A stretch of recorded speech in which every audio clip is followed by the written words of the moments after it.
Mae chwaraeon cerdded yn parhau i dyfu mewn poblogrwydd yn actif. Mae'r chwaraeon hon wedi cynllunio i helpu pobl i gadw'n heini neu gynnal ffordd egnïol o fyw, fodd bynnag eu hoedran neu lefel ffitrwydd. Maent yn arbennig o fuddiol wrth ail gyflwyno unigolion eu chwaraeon os ydyn mynd i roi gorau iddynt o'r blaen oherwydd oedran neu anaf. Fel mae'r enw yn awgrymu, mae chwaraeon cerdded yn fersiynau o chwaraeon traddodiadol, fel pêl-droed, rygbi neu bêl-rwyd.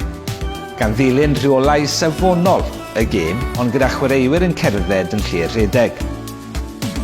Mae chwaraeon cerdded yn cynnig amrywiaeth o fanteision iechyd corfforol yn ogystal â manteision iechyd meddwl a chymdeithasol. Mae llawer o grwpiau yn ymgynnull am baned ar ôl sesiynau gan ei gwneud yn lle perffaith i gadw cysystiad a gwneud ffrindiau newydd hefyd. Yn ogystal â chwaraeon cerdded, mae yna sesiynau eraill i unigolion cymryd rhan ynddynt, gan gynnwys padl fyrddio, grŵp cerdded, siarad a rhedeg a mwy.